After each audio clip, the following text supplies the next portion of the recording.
Kitab Bilangan.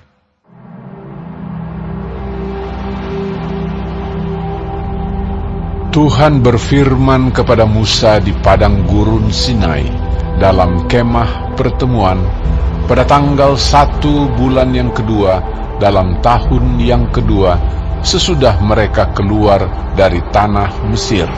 Hitunglah jumlah segenap umat Israel menurut kaum-kaum yang ada dalam setiap suku mereka.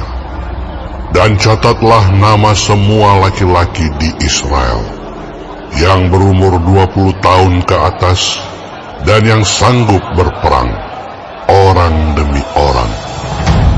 Engkau ini beserta Harun harus mencatat mereka menurut pasukannya masing-masing. Dari tiap-tiap suku harus ada satu orang yang mendampingi kamu, yakni orang yang menjadi kepala dari suku yang diwakilinya itu. Dan inilah nama semua orang yang harus mendampingi kamu. Dari suku Ruben, Elizur bin Sedeur. Dari suku Simeon, Selumiel bin Zurishaddai. Dari suku Yehuda, Nahason bin Aminadab. Dari suku Isakar, Netaniel bin Zuar. Dari suku Zebulon, Eliab bin Helon. Dari keturunan Yusuf, Elisama bin Amihud dari suku Efraim. Dan Gamaliel bin Pedazur dari suku Manasye. Dari suku Benyamin, Abidan bin Gideoni. Dari suku Dan, Ahiezer bin Amishadai. Dari suku Asher, Pagiel bin Okran. Dari suku Gad, Eliasaf bin Rehuel. Dari suku Naftali, Ahira bin Enan. Itulah orang-orang yang dipilih dari umat itu, masing-masing sebagai pemimpin dari suku bapa leluhurnya. Mereka inilah kepala-kepala pasukan Israel. Lalu Musa dan Harun memanggil orang-orang yang tertunjuk namanya itu, dan pada tanggal 1 bulan yang kedua, mereka menyuruh segenap umat berkumpul. Kemudian silsilah orang-orang Israel disusun menurut kaum-kaum yang ada dalam setiap suku mereka, sedang nama-nama mereka yang berumur 20 tahun ke atas dicatat orang demi orang, seperti yang diperintahkan Tuhan kepada Musa. Demikianlah Musa mencatat mereka di padang gurun Sinai. Ketika silsilah Bani Ruben, yaitu keturunan anak sulung Israel, disusun menurut kaum-kaum yang ada dalam suku mereka, maka dicatatlah nama semua laki-laki yang berumur 20 tahun ke atas, semua orang yang sanggup berperang, orang demi orang. Jumlah yang dicatat dari suku Ruben ada 46.500 orang. Ketika silsilah Bani Simeon disusun menurut kaum-kaum yang ada dalam suku mereka, maka dicatatlah nama semua laki-laki yang berumur 20 tahun ke atas, semua orang yang sanggup berperang, orang demi orang. Jumlah yang dicatat dari suku Simeon ada 59.300 orang. Ketika silsilah Bani Gad disusun menurut kaum-kaum yang ada dalam suku mereka, maka dicatatlah nama orang-orang yang berumur 20 tahun ke atas, semua orang yang sanggup berperang. Jumlah yang dicatat dari suku Gad ada 45.650 orang. Ketika silsilah Bani Yehuda disusun menurut kaum-kaum yang ada dalam suku mereka, maka dicatatlah nama orang-orang yang berumur 20 tahun ke atas, semua orang yang sanggup berperang. Jumlah yang dicatat dari suku Yehuda ada 74.600 orang. Ketika silsilah Bani Isakar disusun menurut kaum-kaum yang ada dalam suku mereka, maka dicatatlah nama orang-orang yang berumur 20 tahun ke atas, semua orang yang sanggup berperang. Jumlah yang dicatat dari suku Isakar ada 54.400 orang. Ketika silsilah Bani Zebulon disusun menurut kaum-kaum yang ada dalam suku mereka, maka dicatatlah nama orang-orang yang berumur 20 tahun ke atas, semua orang yang sanggup berperang. Jumlah yang dicatat dari suku Zebulon ada 57.400 orang. Mengenai keturunan Yusuf, ketika silsilah Bani Efraim disusun menurut kaum-kaum yang ada dalam suku mereka, maka dicatatlah nama orang-orang yang berumur 20 tahun ke atas, semua orang yang sanggup berperang. Jumlah yang dicatat dari suku Efraim ada 40.500 orang. Dan ketika silsilah Bani Manasye disusun menurut kaum-kaum yang ada dalam suku mereka, maka dicatatlah nama orang-orang yang berumur 20 tahun ke atas, semua orang yang sanggup berperang. Jumlah yang dicatat dari suku Manasye ada 32.200 orang. Ketika silsilah Bani Benyamin disusun menurut kaum-kaum yang ada dalam suku mereka, maka dicatatlah nama orang-orang yang berumur 20 tahun ke atas, semua orang yang sanggup berperang. Jumlah yang dicatat dari suku Benyamin ada 35.400 orang. Ketika silsilah Bani Dan disusun menurut kaum-kaum yang ada dalam suku mereka, maka dicatatlah nama orang-orang yang berumur 20 tahun ke atas, semua orang yang sanggup berperang. Jumlah yang dicatat dari suku Dan ada 62.700 orang. Ketika silsilah Bani Asher disusun menurut kaum-kaum yang ada dalam suku mereka, maka dicatatlah nama orang-orang yang berumur 20 tahun ke atas, semua orang yang sanggup berperang. Jumlah yang dicatat dari suku Asher ada 41.500 orang. Ketika silsilah Bani Naftali disusun menurut kaum-kaum yang ada dalam suku mereka, maka dicatatlah nama orang-orang yang berumur 20 tahun ke atas, semua orang yang sanggup berperang. Jumlah yang dicatat dari suku Naftali ada 53.400 orang. Itulah jumlah orang-orang yang dicatat oleh Musa dan Harun dan dengan ke-12 pemimpin Israel yang masing-masing mewakili sukunya. Jadi semua orang Israel yang dicatat menurut suku-suku mereka, yaitu orang-orang yang berumur 20 tahun ke atas dan yang sanggup berperang di antara orang Israel, berjumlah 603.550 orang. Tetapi mereka yang menurut suku bapa leluhurnya, termasuk orang Lewi, tidak turut dicatat bersama-sama dengan mereka itu. Sebab Tuhan telah berfirman kepada Musa, Hanya suku Lewi janganlah kau catat, dan janganlah kau hitung jumlahnya bersama-sama dengan orang Israel. Tetapi tugaskanlah mereka untuk mengawasi kemah suci, tempat hukum Allah, dengan segala perabotan dan perlengkapannya. Mereka harus mengangkat kemah suci dengan segala perabotannya. Mereka harus mengurusnya dan harus berkemah di sekelilingnya. Apabila berangkat, kemah suci harus dibongkar oleh orang Lewi, dan apabila berkemah, kemah suci harus dipasang oleh mereka. Sedang orang awam yang mendekat harus dihukum mati.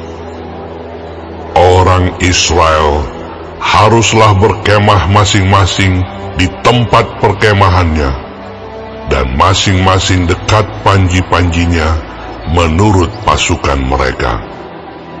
Tetapi orang Lewi haruslah berkemah di sekeliling kemah suci, tempat hukum Allah, supaya umat Israel jangan kena murka. Orang Lewi haruslah memelihara kemah suci, tempat hukum itu. Maka orang Israel berbuat demikian, tepat seperti yang diperintahkan Tuhan kepada Musa. Demikianlah diperbuat mereka.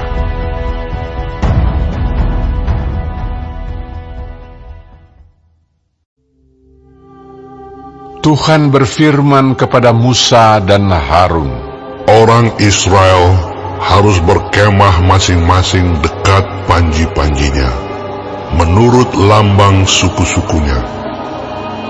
Mereka harus berkemah di sekeliling kemah pertemuan, agak jauh daripadanya. Yang berkemah di sebelah timur dekat panji-panjinya ialah laskar Yehuda, menurut pasukan-pasukan mereka. Pemimpin Bani Yehuda ialah Nahason bin Aminadab. Pasukannya terdiri dari 74.600 orang yang dicatat. Yang berkemah di dekatnya ialah suku Isakar. Pemimpin Bani Isakar ialah Netaneel bin Zuar. Pasukannya terdiri dari 54.400 orang yang dicatat. Kemudian suku Zebulon. Pemimpin Bani Zebulon ialah Eliab bin Helon. Pasukannya terdiri dari 57.400 orang yang dicatat. Jumlah orang yang dicatat dalam laskar Yehuda menurut pasukan-pasukan mereka ada 186.400 orang. Merekalah yang terdahulu berangkat. Panji-panji laskar Ruben adalah di sebelah selatan, menurut pasukan-pasukan mereka. Pemimpin Bani Ruben ialah Elizur bin Sedeur. Pasukannya terdiri dari 46.500 orang yang dicatat. Yang berkemah di dekatnya ialah suku Simeon. Pemimpin Bani Simeon ialah Selumiel bin Jurishadai. Pasukannya terdiri dari 59.300 orang yang dicatat. Kemudian suku Gad. Pemimpin Bani Gad ialah Eliasaf bin Rehuel. Pasukannya terdiri dari 45.650 orang yang dicatat. Jumlah orang yang dicatat dalam laskar Ruben menurut pasukan-pasukan mereka ada 151.450 orang. Merekalah yang nomor 2 berangkat. Sesudah itu, berangkatlah kemah pertemuan dengan laskar orang Lewi di tengah-tengah laskar yang lain itu. Sama seperti mereka berkemah, demikianlah juga mereka berangkat, masing-masing di tempatnya menurut panji-panji mereka. Panji-panji laskar Efraim menurut pasukan-pasukan mereka adalah di sebelah barat. Pemimpin Bani Efraim ialah Elisama bin Amihud. Pasukannya terdiri dari 40.500 orang yang dicatat. Di dekatnya ialah suku Manasye. Pemimpin Bani Manasye ialah Gamaliel bin Pedazur. Pasukannya terdiri dari 32.200 orang yang dicatat. Kemudian suku Benyamin. Pemimpin Bani Benyamin ialah Abidan bin Gideoni. Pasukannya terdiri dari 35.400 orang yang dicatat. Jumlah orang yang dicatat dalam laskar Efraim menurut pasukan-pasukan mereka ada 108.100 orang. Merekalah yang nomor 3 berangkat. Panji-panji laskar Dan adalah di sebelah utara, menurut pasukan-pasukan mereka. Pemimpin Bani Dan ialah Ahiezer bin Amishaddai. Pasukannya terdiri dari 62.700 orang yang dicatat. Yang berkemah di dekatnya ialah suku Asyer. Pemimpin Bani Asyer ialah Pagiel bin Okran. Pasukannya terdiri dari 41.500 orang yang dicatat. Kemudian suku Naftali. Pemimpin Bani Naftali ialah Ahira bin Enan. Pasukannya terdiri dari 53.400 orang yang dicatat. Jumlah orang yang dicatat dalam laskar Dan ada 157.600 orang. Merekalah yang terkemudian berangkat menurut panji-panji mereka. Itulah pencatatan orang Israel menurut suku-suku mereka. Jumlah orang yang dicatat dalam laskar-laskar dengan pasukan-pasukannya ada 603.550 orang. Tetapi orang Lewi tidak turut dicatat bersama-sama dengan orang Israel, seperti yang diperintahkan Tuhan kepada Musa. Maka orang Israel berbuat demikian, tepat seperti yang diperintahkan Tuhan kepada Musa. Demikianlah mereka berkemah menurut panji-panji mereka, dan demikianlah mereka berangkat, masing-masing menurut kaumnya dan sukunya.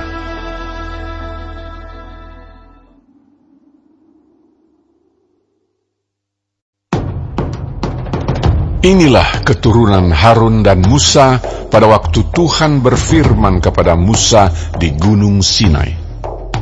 Nama anak-anak Harun ialah yang sulung Nadab, kemudian Abihu, Eleazar, dan Itamar. Itulah nama anak-anak Harun, imam-imam yang diurapi, yang telah ditabiskan untuk memegang jabatan imam. Tetapi Nadab dan Abihu sudah mati di hadapan Tuhan di padang gurun Sinai, ketika mereka mempersembahkan api yang asing ke hadapan Tuhan. Mereka tidak mempunyai anak. Jadi ketika Harun, ayah mereka, masih hidup, yang memegang jabatan imam ialah Eleazar dan Itamar.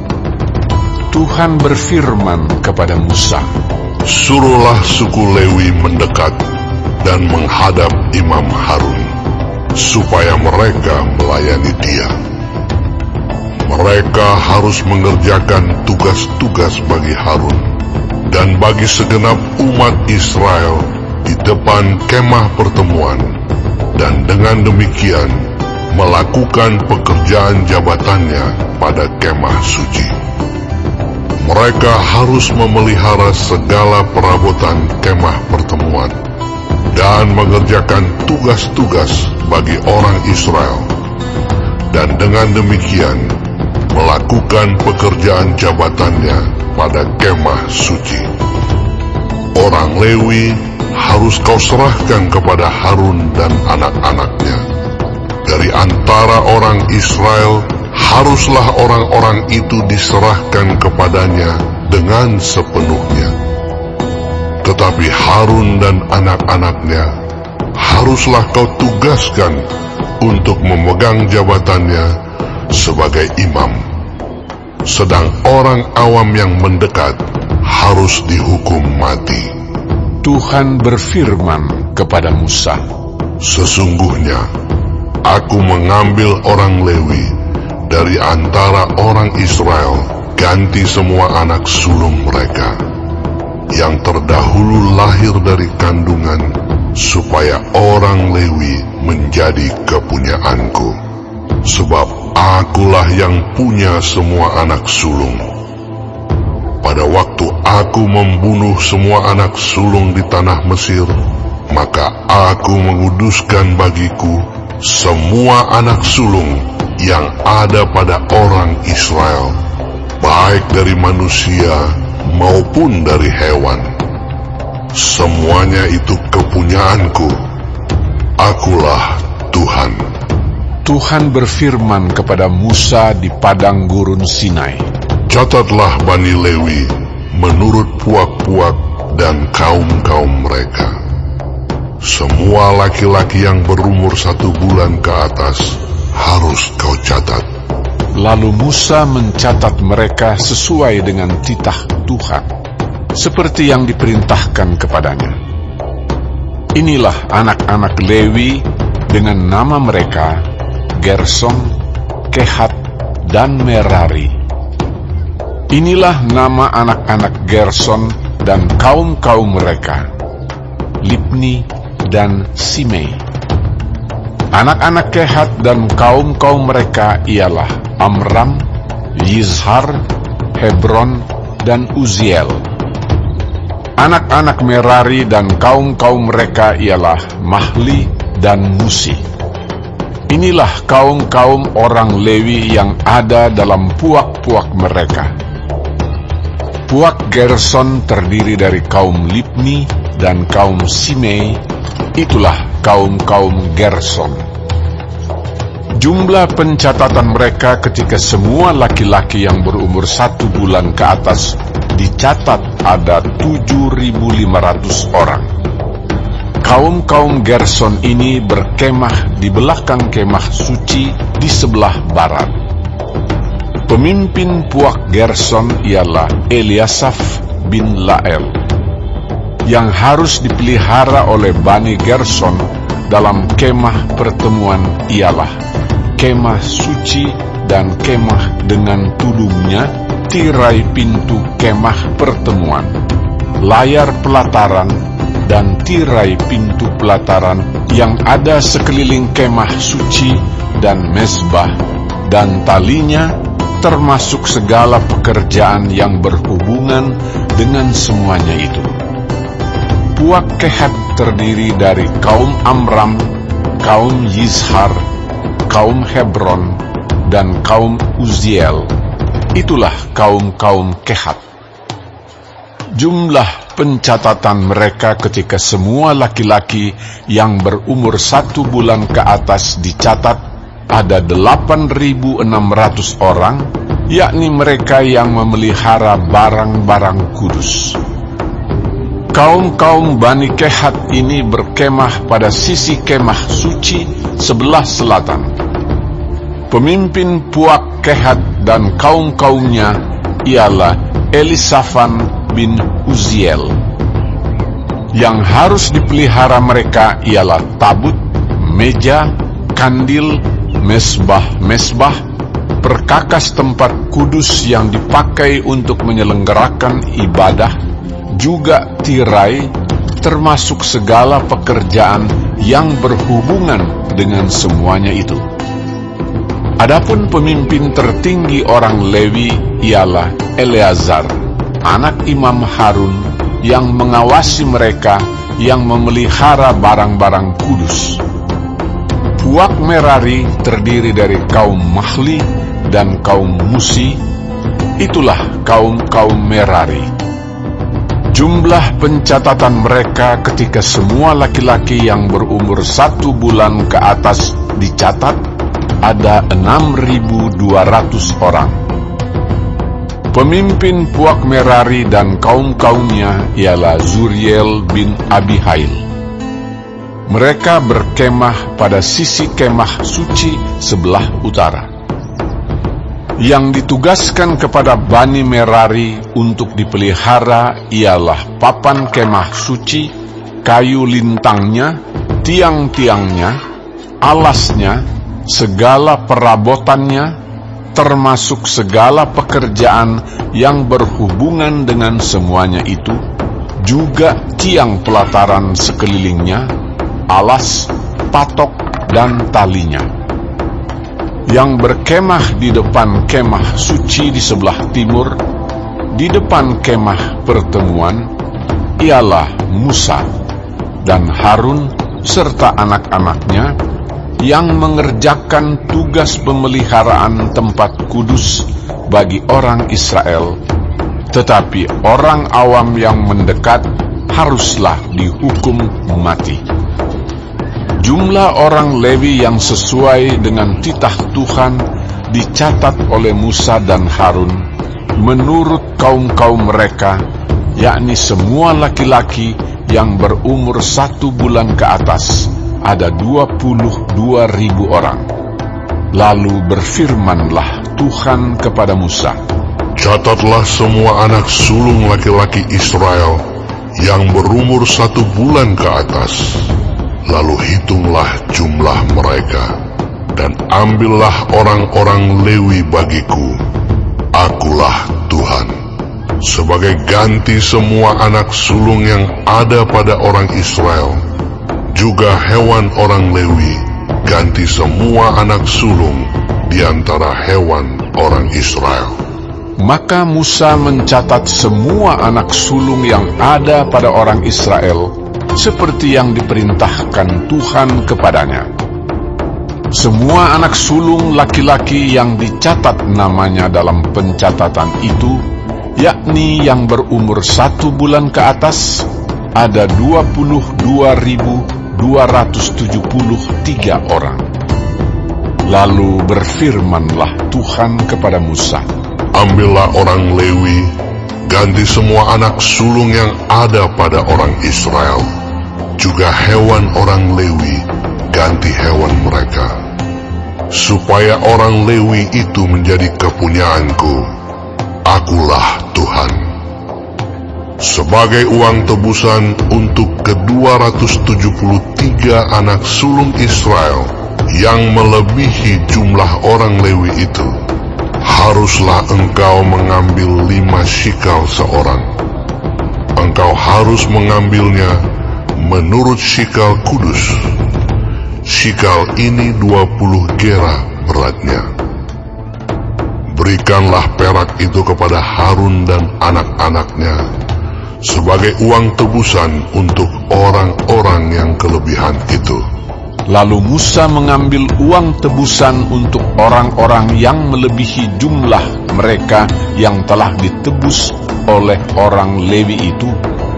Daripada anak-anak sulung Israel diambilnya perak itu 1.365 shikal, ditimbang menurut shikal kudus. Maka Musa memberikan uang tebusan itu kepada Harun dan anak-anaknya sesuai dengan titah Tuhan, seperti yang diperintahkan Tuhan kepada Musa.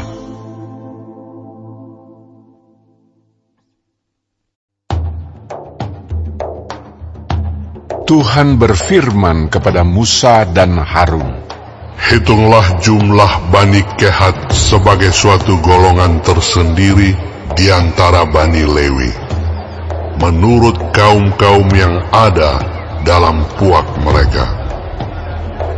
Hitunglah yang berumur 30 tahun ke atas, sampai yang berumur 50 tahun. Semua orang yang kena wajib tugas, supaya mereka melakukan pekerjaan di kemah pertemuan. Pekerjaan jabatan orang Kehat di kemah pertemuan ialah mengurus barang-barang yang maha kudus. Kalau perkemahan akan berangkat, haruslah Harun dan anak-anaknya masuk ke dalam untuk menurunkan tabir penudung dan menudungkannya kepada tabut hukum. Di atasnya mereka harus meletakkan tutup dari kulit lumba-lumba, dan di atasnya lagi mereka harus membentangkan sehelai kain yang seluruhnya ungu tua. Kemudian mereka harus memasang kayu-kayu pengusung tabut itu.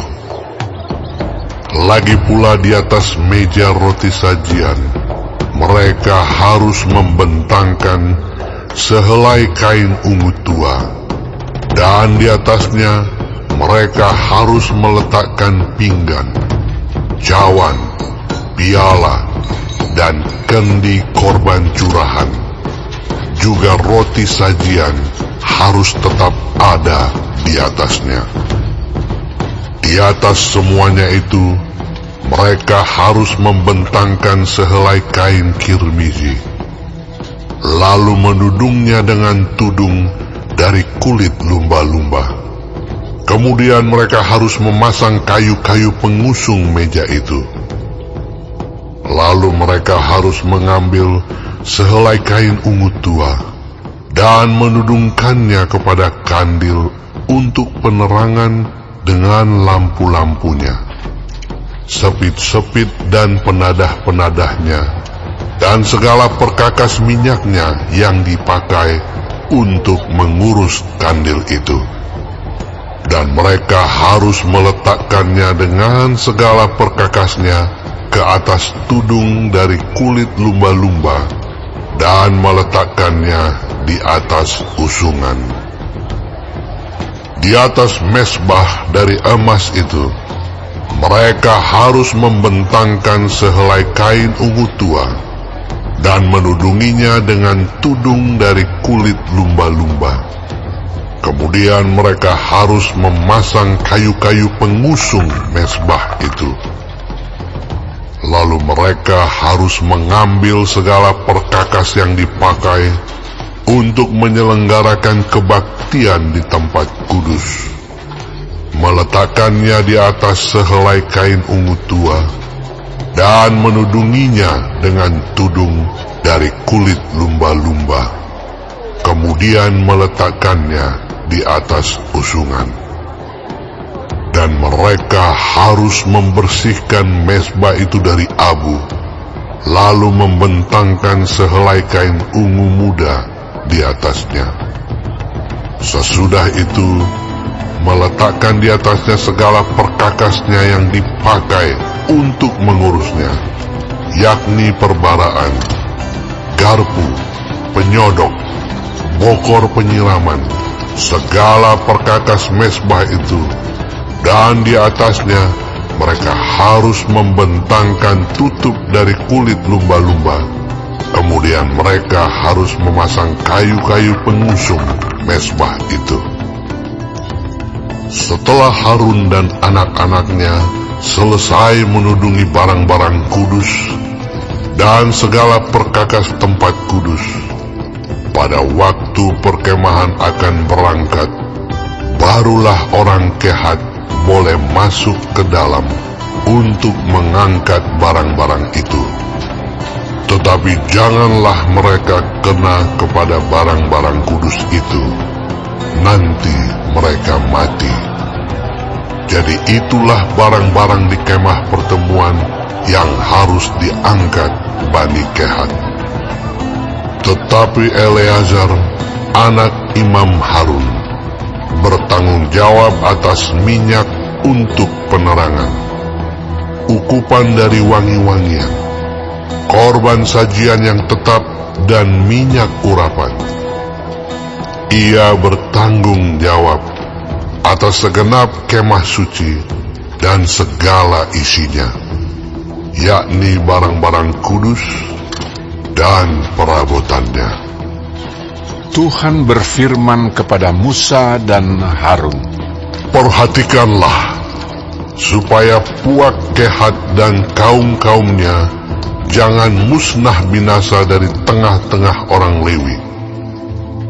Inilah yang harus kamu lakukan bagi mereka, supaya mereka tinggal hidup dan jangan mati apabila mereka mendekat ke barang-barang Maha Kudus.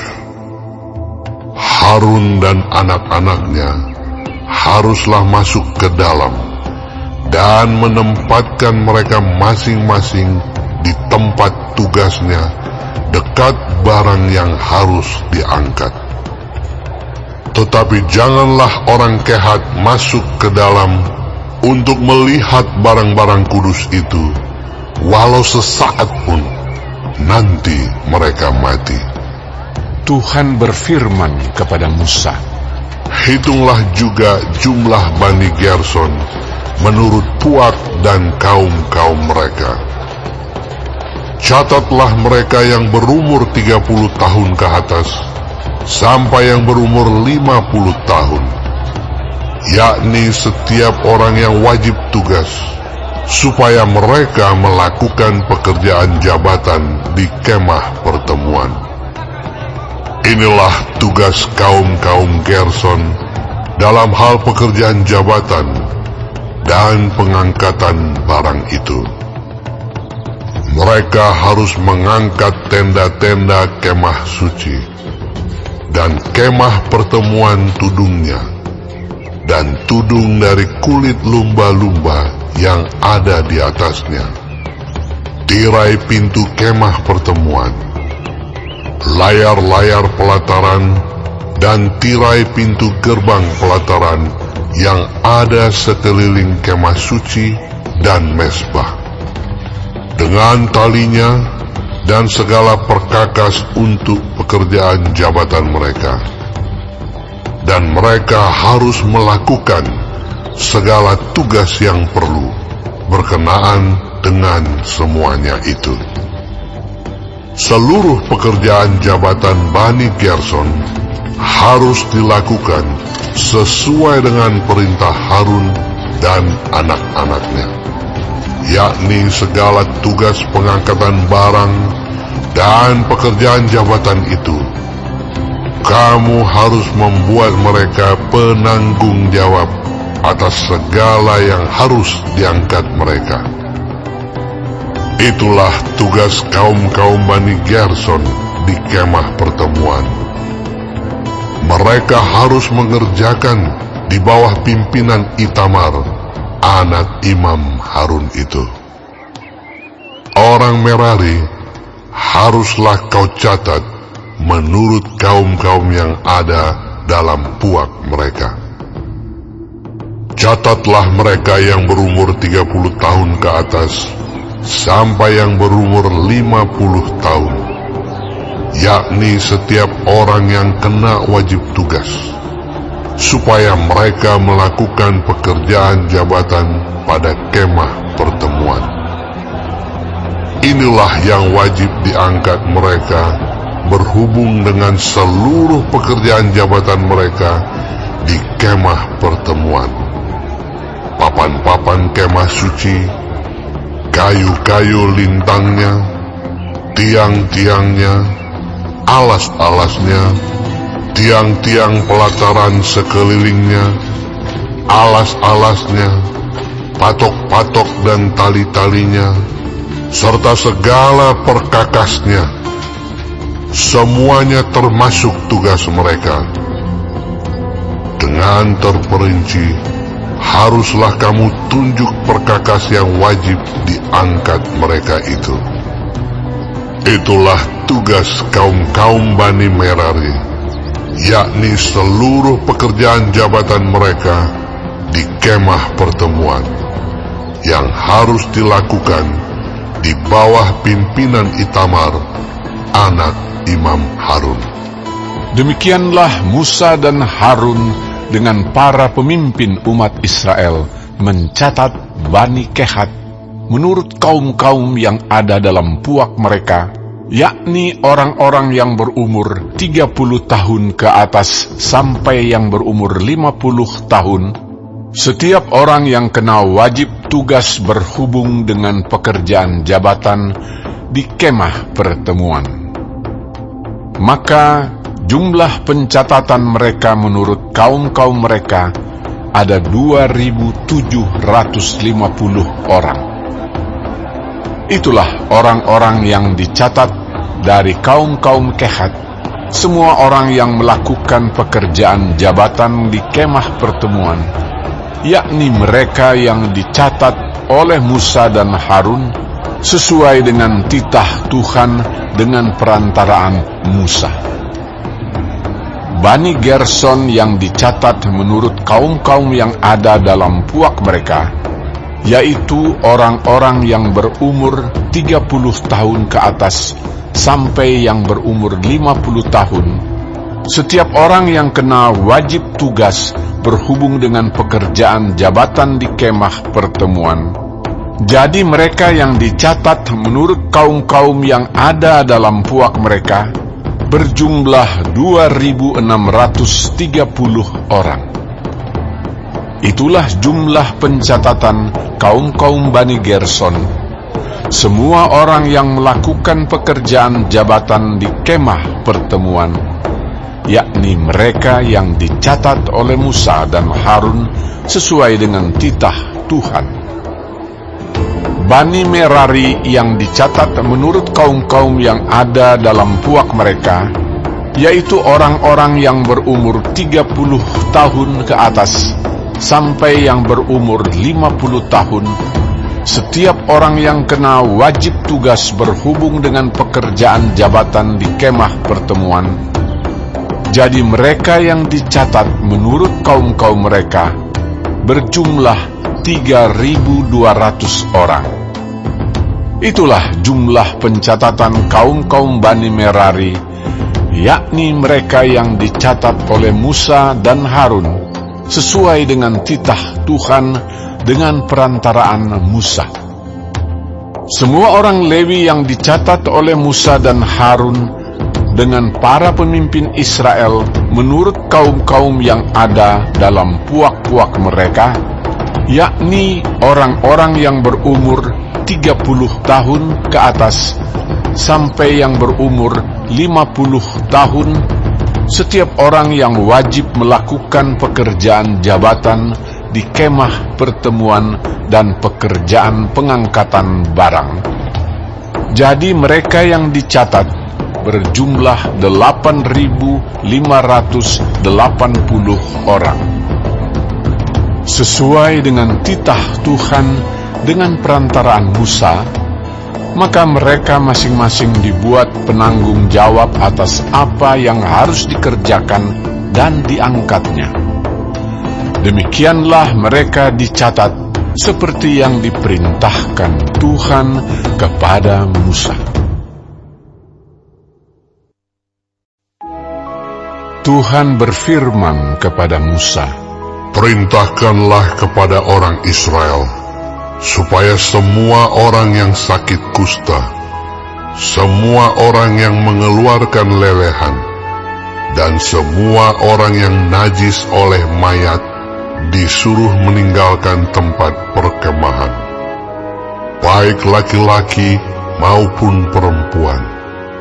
Haruslah kau suruh pergi keluar tempat perkemahan, haruslah mereka kau suruh pergi, supaya mereka jangan menajiskan tempat perkemahan di mana aku diam di tengah-tengah mereka." Maka orang Israel berbuat demikian.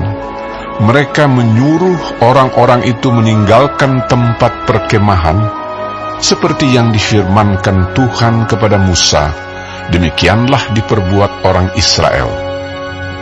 Tuhan berfirman kepada Musa, "Berbicaralah kepada orang Israel, apabila seseorang, laki-laki atau perempuan, melakukan sesuatu dosa terhadap sesamanya manusia, dan oleh karena itu berubah setia terhadap Tuhan, sehingga orang itu menjadi bersalah, maka haruslah ia mengakui dosa yang telah dilakukannya itu, kemudian membayar tebusan sepenuhnya dengan menambah 1/5, lalu menyerahkannya kepada orang terhadap siapa ia bersalah.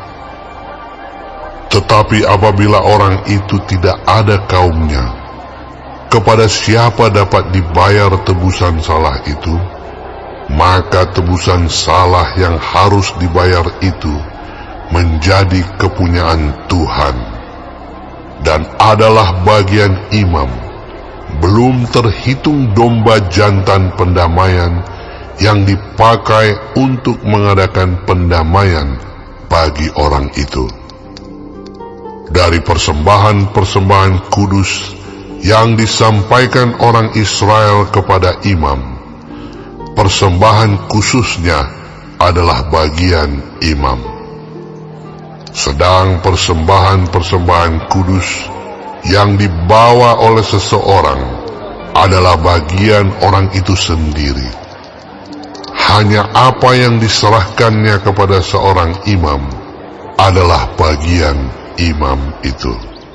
Tuhan berfirman kepada Musa, "Berbicaralah kepada orang Israel dan katakanlah kepada mereka, apabila istri seseorang berbuat serong dan tidak setia terhadap suaminya, dan laki-laki lain tidur dan bersetubuh dengan perempuan itu dengan tidak diketahui suaminya, karena tinggal rahasia bahwa perempuan itu mencemarkan dirinya, tidak ada saksi terhadap dia tidak kedapatan. Dan apabila kemudian roh cemburu menguasai suami itu, sehingga ia menjadi cemburu terhadap istrinya, dan perempuan itu memang telah mencemarkan dirinya, atau apabila roh cemburu menguasai suami itu, sehingga ia menjadi cemburu terhadap istrinya, walaupun perempuan itu tidak mencemarkan dirinya, maka haruslah orang itu membawa istrinya kepada imam, dan orang itu harus membawa persembahan karena perempuan itu sebanyak 1/10 eva tepung jelai, yang ke atasnya tidak dituangkannya minyak, dan yang tidak dibubuhinya kemenyan, karena korban itu ialah korban sajian cemburuan,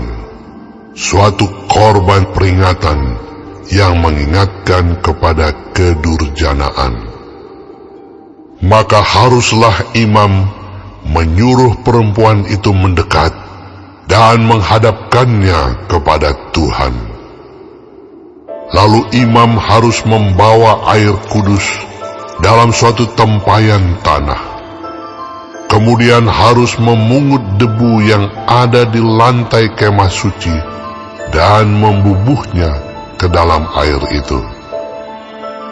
Apabila imam sudah menghadapkan perempuan itu kepada Tuhan, haruslah ia menguraikan rambut perempuan itu, lalu meletakkan korban peringatan, yakni korban sajian cemburuan, ke atas telapak tangan perempuan itu. Sedang di tangan imam haruslah ada air pahit yang mendatangkan kutuk. Maka haruslah imam menyumpah perempuan itu dengan berkata kepadanya, "Jika tidak benar ada laki-laki yang tidur dengan engkau, dan jika tidak engkau berbuat serong kepada kecemaran, padahal engkau di bawah kuasa suamimu, maka luputlah engkau dari air pahit yang mendatangkan kutuk ini. Tetapi jika engkau, padahal engkau di bawah kuasa suamimu, berbuat serong dan mencemarkan dirimu, oleh karena orang lain dari suamimu sendiri bersetubuh dengan engkau. Dalam hal ini, haruslah imam menyumpah perempuan itu dengan sumpah kutuk. Dan haruslah imam berkata kepada perempuan itu, "Maka Tuhan kiranya membuat engkau menjadi sumpah kutuk di tengah-tengah bangsamu dengan mengempiskan pahamu dan mengembungkan perutmu. Sebab air yang mendatangkan kutuk ini akan masuk ke dalam tubuhmu untuk mengembungkan perutmu dan mengempiskan pahamu." Dan haruslah perempuan itu berkata, "Amin, amin." Lalu imam harus menuliskan kutuk itu pada sehelai kertas dan menghapusnya dengan air pahit itu. Dan ia harus memberi perempuan itu minum air pahit yang mendatangkan kutuk itu. Dan air itu akan masuk ke dalam badannya dan menyebabkan sakit yang pedih. Maka haruslah imam mengambil korban sajian cemburuan dari tangan perempuan itu, lalu mengunjukkannya ke hadapan Tuhan dan membawanya ke mezbah. Sesudah itu, haruslah imam mengambil segenggam dari korban sajian itu sebagai bagian ingat-ingatannya dan membakarnya di atas mezbah. Kemudian memberi perempuan itu minum air itu. Setelah terjadi demikian, apabila perempuan itu memang mencemarkan dirinya dan berubah setia terhadap suaminya, air yang mendatangkan sumpah serapah itu akan masuk ke badannya dan menyebabkan sakit yang pedih, sehingga perutnya mengembung dan pahanya mengempis. Dan perempuan itu akan menjadi sumpah kutuk di antara bangsanya. Tetapi apabila perempuan itu tidak mencemarkan dirinya, melainkan ia suci, maka ia akan bebas dan akan dapat beranak. Itulah hukum tentang perkara cemburuan, kalau seorang perempuan telah berbuat serong dan mencemarkan dirinya, padahal ia di bawah kuasa suaminya. Atau kalau roh cemburu menguasai seorang laki-laki, sehingga ia cemburu terhadap istrinya, ia harus menghadapkan perempuan itu kepada Tuhan, dan imam haruslah melaksanakan seluruh hukum ini kepada perempuan itu. Laki-laki itu akan bebas daripada salah, tetapi perempuan itu haruslah menanggung akibat kesalahannya.